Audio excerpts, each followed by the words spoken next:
नमस्कार, ANM news में आपका स्वागत है और मैं अभिजीत नंदी मजुमदार आपके सामने एक अलग ढंग की जानकारी लेकर हमारे साथ है सी यतीश कुमार जी। यतीश कुमार सीएमडी ब्रेथवेट, और ना सिर्फ सीएमडी है, वो अपने हिसाब से एक कलाकार भी है। लिखते हैं, कविताएं करते हैं, बहुत सारे चीज़ यतीश जी करते हैं। उसमें बहुत सारे छवि हम लोग को सामने उभर कर आएंगे। पर सबसे पहले ब्रेथवेट की बात करें यतीश जी, तो ये कंपनी की हाल हकीकत आज की तारीख में कैसा है? देखिए, ब्रेथवेट की बात करें तो हमेशा इसको पिछले 6 साल को एक साथ देखना पड़ेगा। आज सिर्फ देखने से आपको पूरा पिक्चर, पूरा कैनवस नहीं दिखाई पड़ेगा। तो सर्वप्रथम मैं आपको नमस्कार, आपके चैनल को नमस्कार और जितने लोग सुन रहे हैं उन सभी को नमस्कार करते हुए बताना चाहूँगा कि 2018 की बात है, जब मुझे सरकार ने चुनकर यहाँ पे भेजा एक किसी खास पर्पस के लिए कि इस कंपनी का पुनरुद्धार किया जाए, क्योंकि इस कंपनी के पास पूरा कैपेसिटी था लेकिन इसका यूटिलाइजेशन नहीं था। सो उस समय हम लोग पूरे के पूरी तरह डिपेंडेंट थे वैगन मैन्युफैक्चरिंग के ऊपर, सिर्फ और सिर्फ, और उसके अप्स एंड डाउन से कंपनी अफेक्ट होती थी। तो अगर हम देखें 2013-14 में हम लोगों को 42 करोड़ का लॉस हुआ था, बिकॉज पूरी कंट्री में वैगन प्रोक्योरमेंट का में बहुत अंडरकट कंपटीशन गया था और 5 लाख पर वैगन का रेट डाउन हुआ था। तो उसका एक क्यूमुलेटिव इम्पैक्ट आया था इस कंपनी के पास, और ये कंपनी क्यूमुलेटिव लॉस में चली गई थी और सिक कंपनी की तरफ बदल गई थी। तो 2018 में 131 करोड़ टर्नओवर था इसका, और अगर हम वहाँ से देखें तो सिर्फ दिसंबर महीने, जो पिछले साल का अंतिम महीना है, उसका टर्नओवर 140 करोड़ है जी। एक साल की टर्नओवर से ज़्यादा हम अभी एक महीने में कर रहे हैं जी। It is so simple. अगर हम इसको स्ट्रेट लाइन, तो जी आप एक बात कहें, अभी बहुत महत्वपूर्ण बात है कि आप अंडरकट वैगन की अंडरकट प्राइसिंग की बात अभी कहें, तो इस बारे में थोड़ा सा विस्तार से बताएंगे। अगर अंडरकट प्राइसिंग हो तो इसको आप कैसे संभालें? देखिए, वो एक ज़माना था जब नए नए प्लेयर्स आए थे और वो अपना जगह बनाने के लिए उन्होंने ऐसा किया था। आज वो माहौल नहीं है। आज आपको अपना खुद का डिपेंडेंसी डेवलप करने का समय है कि आप अपने जो कंपोनेंट हैं, coupler, draft gear, air brake pipes, ये सब आप खुद बैकवर्ड इंटीग्रेशन कर लें तो आप कोई नहीं हरा सकता। और आज के रेट में मुझे अगर पूछा जाए तो कंट्री का ही डिमांड इतना ज़्यादा है कि मतलब मैं जितना भी मैन्युफैक्चर करूँगा ये देश के हित में चला जाएगा। तो क्या ब्रेथवेट को मैन्युफैक्चरिंग यूनिट बढ़ाने की, आपको थोड़ा सा एक्सपैंड करने की समय आ चुके हैं? समय आ चुका नहीं, समय आ चुका है और हम लोग उसको ऑलरेडी एक्सपैंड कर रहे हैं। मैन्युफैक्चरिंग में अगर हम बात करें तो हम अभी ब्रिज गर्डर का मैन्युफैक्चरिंग कर रहे हैं, हम अभी कंटेनर का मैन्युफैक्चरिंग कर रहे हैं, हम वैगन का मैन्युफैक्चरिंग कर रहे हैं। हम वैगन के वैसे डिज़ाइनर हैं जो रॉयल्टी से कमा रहे हैं अपने डिज़ाइन से। We are one of the prime designer of wagons, जो जो जो जिसका कि बल्क प्रॉफिट अपनी डिज़ाइन के रॉयल्टी से आ रहा है। हम अभी आपको अगर याद होगा कि पहले के ज़माने में जो रेल की पटरी बनती थी, वो 13-13 मीटर की पटरियाँ, और उसको काट करके हम लोग उसको होल करके उसको फिर हम फिश प्लेट लगा करके काम करते थे। तो उसमें कई बार नट बोल्ट के कारण या किसी चोरी होने के कारण कई बार एक्सीडेंट्स के केसेस हुए हैं पास्ट में जी। उसको दूर करने के लिए एक टेक्नोलॉजी आई कि जिसमें 260 मीटर का सेल जो है वो लॉन्ग रेल प्रोड्यूस करने लगा। लेकिन समस्या क्या आई कि 260 मीटर की लंबी रेल को आदमी ट्रांसपोर्ट कैसे करेगा, उसको हम लोगों ने डिज़ाइन किया पूरा, और हम लोगों ने डिज़ाइन करके अभी 28 रेक भारतीय रेल को हम लोगों ने दिया है जो 260 मीटर का पैनल लेकर के जाए। ऐसा बहुत सारा डिज़ाइन हम लोगों ने इंट्रोड्यूस किया। आरडीएसओ के साथ प्रोटोटाइप का पार्टनरशिप किया, एमओयू किया, और रोरो जो मेन प्रोडक्ट है, इस समय भी हमारा कोंकण रेलवे से बातचीत चल रहा है कि हम उनको सॉल्यूशन दें कि वो कैसे अपना प्रोडक्टिविटी बढ़ाएं। पर्पस देखिए क्या है, ब्रेथवेट का जो एम है वो पर्पस ये है कि टोटल लॉजिस्टिक कॉस्ट, जिसके लिए भारत सरकार बहुत प्रतिबद्ध है, और आज के रेट में 18% से 13-14% पे हम लोग ले आए हैं। लक्ष्य हमारा 7%, 6% पे है लॉजिस्टिक कॉस्ट तब रिड्यूस कर पाएगा जब आपके पास ज़्यादा से ज़्यादा कंटेनराइजेशन होगा, ज़्यादा से ज़्यादा हैंडलिंग होगा। मैंने अभी एफसीआई को सोल्यूशन दिया कि मैं आपको टॉप लोडिंग कर दूंगा ग्रेन का, आपका साइड डिस्चार्ज कर दूंगा, उनका जो शैलोज का डिज़ाइन है उससे मैच करवा दूंगा। All those talks are going on for मतलब कि वैगन में इस वैगन के ऊपर कंटेनर। में। हाँ, तो हमें क्या तो आप करना है, कंटेनर भी डिजाइन हम करते कंटेनर बना रहे हैं। हमने अभी इंडिया का पहला डिजाइन का 12 फीट कंटेनर रेक दिया कॉन्कॉर को। हमने डीपी वर्ल्ड को हाई क्यूब कंटेनर्स दिया। कंटेनर्स में हम अभी नए नए सॉल्यूशंस लेके आ रहे हैं जिससे कंट्री का ट्रांसपोर्टेशन कॉस्ट रिड्यूस होगा और जिससे अल्टीमेटली ग्रेन का पैसा घटेगा, जिससे अल्टीमेटली जनता को सस्ता अनाज मिलेगा। जी, तो इसमें आप कंटेनर कार्गो से, वैगन से पैसेंजर कार में क्यों नहीं चलते?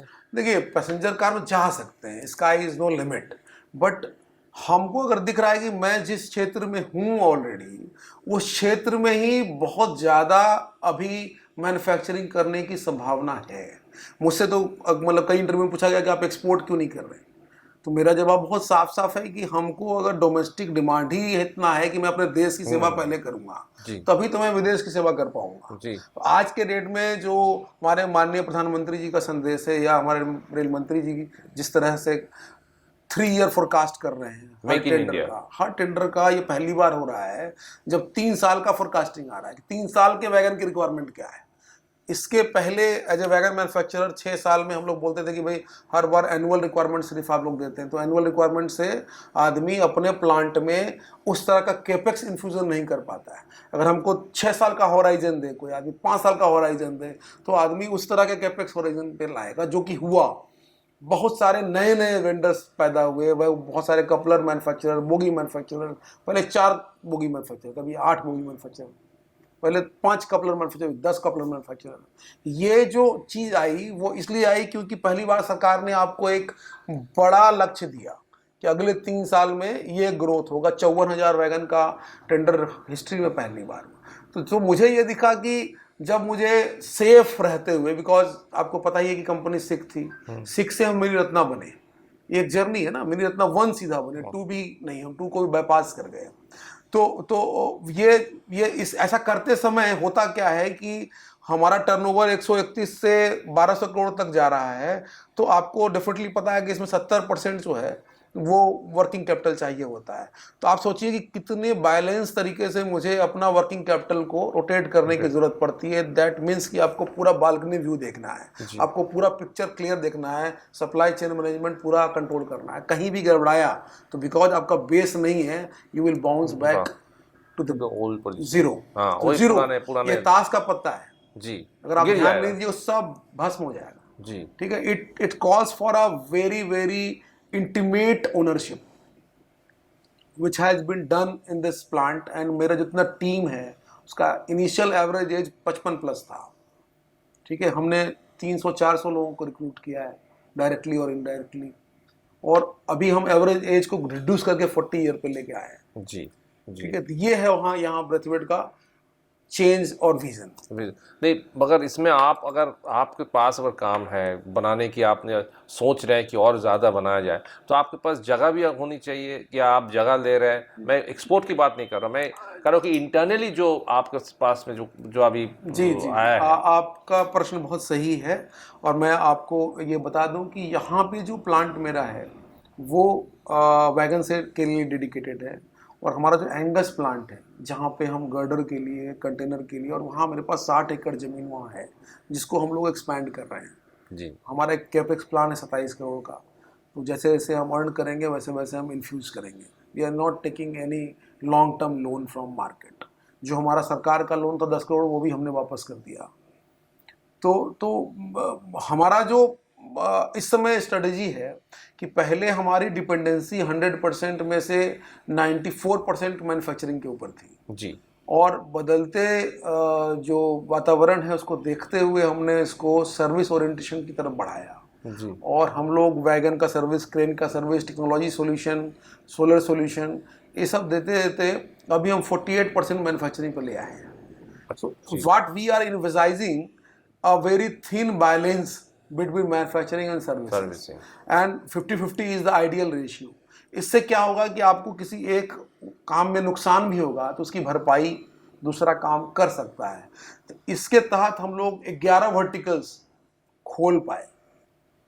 आज हम ट्रेनिंग सेंटर बिठा रहे हैं। आज हम उत्तराखंड में, मध्य प्रदेश में ट्रेनिंग सेंटर पे काम कर रहे हैं। आज हम डीवीसी के लिए 10 मेगावाट का सोलर पार्क बना करके सोलर प्लांट हैंडओवर कर रहे हैं इसी महीने, जिस महीने हम बात कर रहे हैं आपसे। जी, सोलर पार्क बना रहे हैं। सोलर पार्क बना दिया, finished, we are handing over. जी, बंगाल में, बंगाल झारखंड में है, बट डीवीसी का है, कंपनी तो बंगाल की ही है, बट उनके लिए काम कर रहे हैं। उसी तरीके से हम इस समय उत्तराखंड में पावर डिस्ट्रीब्यूशन का काम कर रहे हैं। व्हाट इज मोर तो इम्पोर्टेंट, रेलवे से पावर तक भी अब चलेगा। आपको मतलब रेलवे मेरा 40% है इस समय, 45% है जी, क्योंकि हमारे पास क्या है ना कि मैकेनिकल इंजीनियर है, इलेक्ट्रिकल इंजीनियर है, सिविल इंजीनियर है, सोलर इंजीनियर है, इलेक्ट्रॉनिक्स में लोग हैं। हम इसको as a technical solution provider की तरह देखते हैं। जी, इसको हम इस तरह न देखें कि हम सिर्फ वैगन मैन्युफैक्चरर हैं। तो मैं ये देखता हूँ कि जिस तरह के काम मार्केट में अवेलेबल हैं, हम वो काम करेंगे जो जिसमें टेक्नोलॉजी इन्वॉल्व है। उसको फोकस में करते हुए अभी हम एनएमडीसी का पूरा प्लांट का मेंटेनेंस मेरे पास है, भिलाई स्टील प्लांट के मेजर मेंटेनेंस मेरे पास है। मैं आपको सेक्टर बता रहा हूँ, मैं रेलवे के वैगन मेंटेनेंस का बहुत बड़ा सेक्टर मेरे पास है। पूरा का पूरा एक वर्कशॉप है पीओएच का, बदलापुरी का, जो हम रन करते हैं रेलवे के बिहाफ में। जी, service sector, technical service sector तो कितना ग्रोथ है। जिस तरह का सरकार का ध्यान है कि हम मेंटेनेंस को धीरे धीरे करके टेक्नोलॉजी पार्टनर्स को हैंडओवर करते जाएं और उनका कोर सेक्टर ऑपरेशन रहे, जो भारतीय रेल का अपना लक्ष्य है, हम उसके सहभागी बने, ये हमारा लक्ष्य है। तो हम जब भारतीय रेल का के सहभागी बनना चाहते हैं तो उसी के साथ हम स्टेट गवर्नमेंट के सहभागी बनना चाहते हैं। तो उत्तराखंड ने हमें बहुत सपोर्ट किया। और आपको मैं बता दूं कि उत्तराखंड में हम रजिस्टर्ड पीएसयू हैं और वहाँ पे हम पावर डिस्ट्रीब्यूशन, उसका बिल्डिंग, महाराष्ट्र में हम डिजास्टर मैनेजमेंट में रजिस्टर्ड वेंडर हैं। तो गोवा का जो, बॉम्बे टू गोवा का जो सी शोर है पूरा, जी, उसका पूरा वॉल पैनलिंग डिजास्टर मैनेजमेंट की तरफ से वो हम लोग कर रहे हैं इस समय।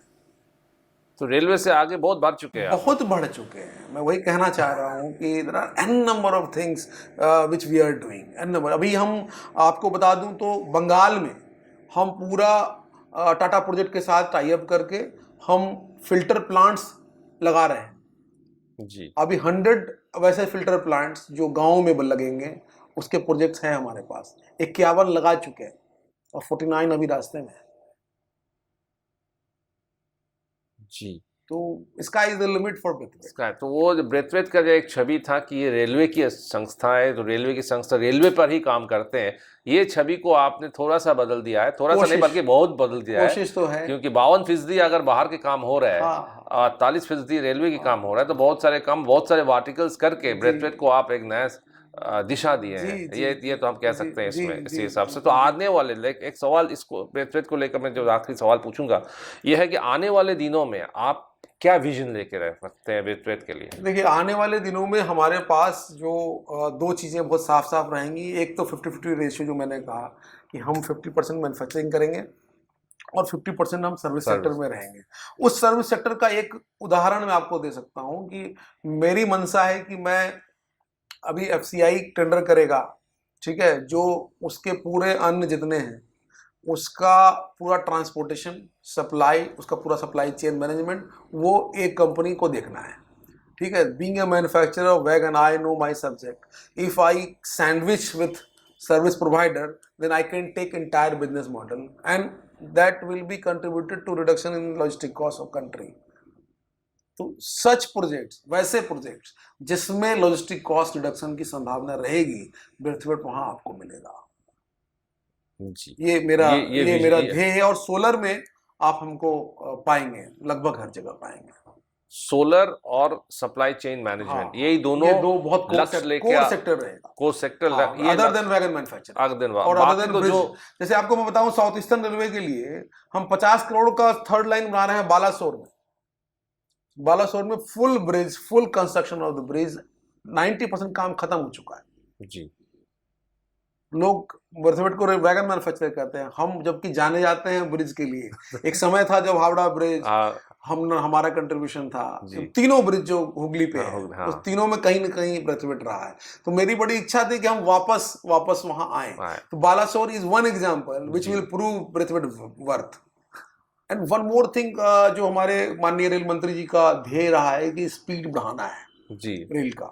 उसके लिए बहुत सारा गर्डर जो ओवर एज हो चुका है उसके टेंडर्स निकल रहे हैं बहुत जी। तेजी से, और बहुत बड़ा चंक फंड जो है अलॉटेड है। जी। तो आफ्टर बालासोर ब्रिज जब हमारा काम खत्म हो जाएगा तो 50 करोड़ का क्रेडेंशियल मेरा बन जाएगा। जी। उसके बाद ऑलरेडी हम अभी 10 करोड़ 12 करोड़ 15 करोड़ का एनएफ रेलवे में आसनसोल में काम कर रहे हैं गर्डर रिप्लेसमेंट का। तो ये एक ऐसा चीज है जो आरडीएसओ के हम अप्रूव्ड वेंडर हैं गर्डर जी। बनाने के लिए। ये एक ऐसा सब्जेक्ट है जिसको लेकर के sky is the limit. Girder fabrication करिए, उसकी लॉन्चिंग करिए।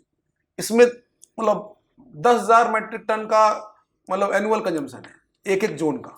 जी। तो ब्रेथवेट इस Braithwaite is already there but it is going to explode जी। In that area as well. तो आप उसी में लगे हुए हैं। हाँ, उससे इतर हम पर अगर बात करें तो हिंदुस्तान शिपयार्ड के लिए दो दो बड़े क्रेन हमने सप्लाई किए हैं अभी। और जितने भी पुराने क्रेन सेल के पड़े हुए थे उसको हम ही रिकंडीशन कर रहे हैं। 3-3 साल से खराब क्रेन पड़े हुए हैं, उनको हम रिपेयर कर रहे हैं, जो और कोई नहीं कर पा रहा। What I'm trying to tell you, ultimately, the bottom line is we are technical service provider, solution provider, ji. along with a manufacturer. हम लोगों को एक मैन्युफैक्चरर का ठप्पा मार दिया कि वैगन में आकर। This is not वो उस छवि को आप, उस तस्वीर को आप चेंज करना चाहते चेंज काफी हो चुका है, काफी हो चुका और काफी और होना आगे बाकी जाके और बिल्कुल होगा। बिल्कुल। मुझे पूरा भरोसा है कि होगा ऐसा। ब्रेथवेट के साथ साथ एक अलग दुनिया में आते हैं, साथ साथ वो आपकी दुनिया, आप तो कविताएं लिखते हैं, किताबें लिखते हैं, और सुनने में आया कि आप मेमोयर्स लिख रहे हैं और ये भी दिलचस्प मेमोयर हैं क्योंकि 70 80 90 दशक जी शतक की है। जी। तो इस पर थोड़ा सा आप अगर झलक हमारे दर्शकों के लिए अगर आप दिखा दें। देखिए, कविता, जो मेरी पहली किताब है राजकमल समूह के प्रकाशन से, राधा कृष्ण पब्लिशर से, उसका नाम था अंतस के खुरचन। उसका 4 एडिशन आ चुका है। दर्शकों का इतना प्यार मिला मुझे, और अगर मेरा वेबसाइट जाएं आप हमखुदरंग.in देखें तो आप देखेंगे कि उसमें 90 से 100 लोग जो हैं उन्होंने मेरी कविताओं का पूरे देश में पाठ किया है। उसमें बड़े नामचीन लोग हैं, राजेंद्र गुप्ता जैसे एक्टर हैं, वीरे वर्मा जैसे एक्टर हैं, राजेश कुमार मिश्र हैं आईपीएस हैं, प्रदीप कुमार आईपीएस रायपुर के हैं, ऐसे बहुत सारे लोग हैं जो कलाकार हैं बहुत सारे जिन्होंने मुझे प्यार दिया। तो अंतस खुरचन एक माइलस्टोन बुक अगर मैं कहूँ तो लोगों के लिए है, क्योंकि लोगों के को भ्रम था कि कविता की किताबें बिकती नहीं है। तो इस भ्रम को आपने तोड़ा है। पहली किताब ने तोड़ा, खुद तोड़ा। किताब, मेरा तो काम लिखना है, बाकी तो काम किताब का है। तो किताब ने खुद इस बात को सिद्ध किया कि किताब अच्छी कविताएं पढ़ी जा रही हैं और लोग उस किताबों को खरीद रहे हैं। मेरी जो दूसरी किताब है वो उससे थोड़ी इतर है। मैं एक काम करता हूँ, मैं किसी भी उपन्यास को पढ़ता हूँ और उपन्यास को पढ़ने के बाद जब पढ़ते समय बहुत सारा टर्मोइल आपके अंदर आता है जी। और जैसे कोई भी कर कहूँ कविता कैसे लिखी जाती है, तो आदमी कुछ दृश्य को देखता है, फिर उसको अपने अंदर व्याप्त करता है, फिर वो एक मतलब टर्मोइल पैदा करता है उसके अंदर, वो जो ब्लास्ट होता है तो वो एक कविता की तरह बाहर आती है। यही काम उपन्यास पढ़ते समय भी होता है। वो जो चर्निंग है वो उपन्यास पढ़ते समय भी आपके भावनाओं में बहुत उड़ेल आता है, बहुत लहर उठती है। तो उस लहर के एक उठान से एक कविता निकलती है। इस तरह का कुछ मेरा काम है। तो ऐसे बहुत सारे क्लासिक हैं, उन सब पे मैंने लगभग 70 किताबों पे काम किया अभी तक और वो क्रम जारी है। तो उसमें से 11 किताबें हैं, मैला आंचल, कसब, मैंने मानू नहीं देखा, स्पीति में बारिश, ऐसी क्लासिक किताब पे कविताएं हुई। और उस कविताओं के संकलन का नाम रहा आविर्भाव। आविर्भाव मतलब एक भाव से दूसरा भाव, तिरोभाव और आविर्भाव संगीत का 2 रूप होता है। रूप तो आप एक राग से दूसरे राग की तरफ ट्रांसफॉर्म करते हैं। तो आविर्भाव जो किताब है उसको भी दर्शकों पाठकों ने बहुत प्यार दिया। उसका दूसरा संस्करण 5वें महीने ही में ही आ चुका था। तो आपका मेमोयर्स जो है, हाँ, जो आप उसमें संस्मरण की बात कर रहे हैं आप जी। मेरा जो बचपन है वो लखीसराय, उस समय एक अनुमंडल था। उस अनुमंडल में मेरी माँ एक नर्स का काम करती थी और हम लोग उस अस्पताल में ही बचपन जिया है हमने। और उस अस्पताल में एक छोटा सा स्टोर था जिसमें हम लोग रहते थे। तो एक बच्चा अस्पताल को किस नज़र से देखता है, क्योंकि आप अगर कहें तो ऑपरेशन थिएटर, तो ऑपरेशन थिएटर की खिड़की मेरे घर में खुलती थी, उस कमरे में खुलती थी, और हर ऑपरेशन का वो सारा नज़ारा हम लोगों को बचपन में दिखता था। तो 8 साल का बच्चा के दिमाग में क्या चल रहा होगा, और कोई आई महिला और उसको बेटी हुई, 80s में अलग अलग तरह का रिएक्शंस का घर से आता था बेटी होने पर, वो सब हम लोगों ने देखा है बहुत नज़दीक से। किसी का बच्चा बहुत विकृत सा चेहरा हुआ, तो हुआ कि भाई इसका कुछ और रूप है, तो मिथक के तरह उसको ट्रीट करते रहे। ऐसी बहुत सारी घटनाएं हैं, सीरीज पूरी घटनाओं की है। तो अस्पताल को केंद्र में रखकर और बिहार के राजनीतिक परिवेश को केंद्र में रखकर संस्मरण बहुत कम लिखा गया। तो मुझे लगा कि कोरोना में मेरी तबीयत बहुत खराब हो गई थी, तो सेकेंड फेज में मुझे अटैक आया था, तो लगभग मैं 45 दिन बीमार रहा, और मेरे मेमोरी को लगा जैसे कि मैं क्षीण हो रहा है, मेरी मेमोरी जा रही है।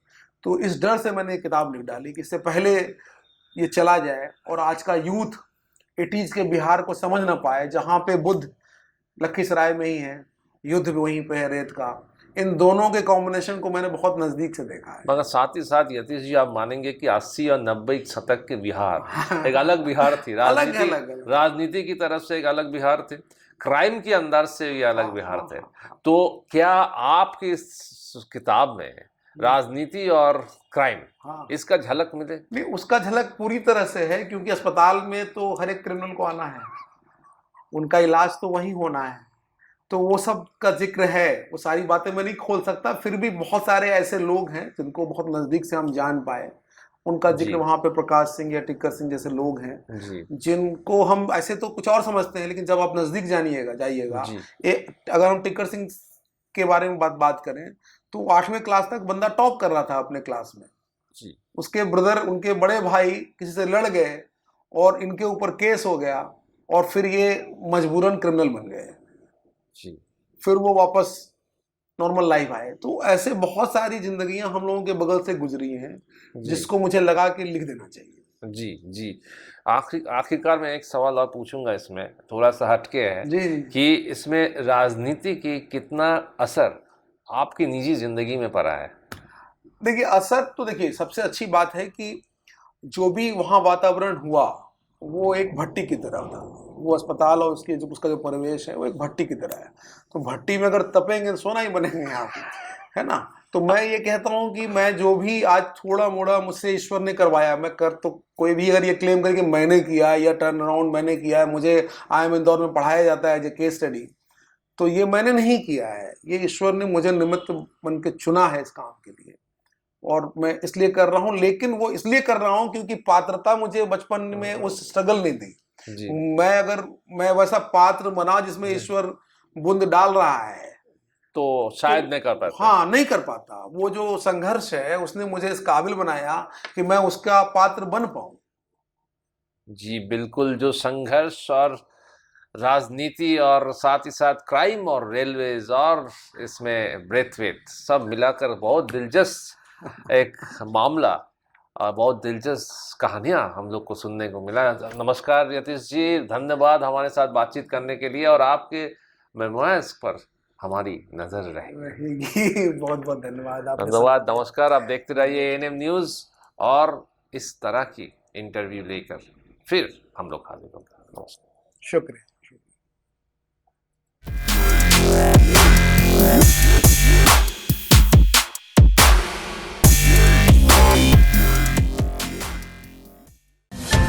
Please don't forget to subscribe our channel and also click the bell icon to get the latest updates.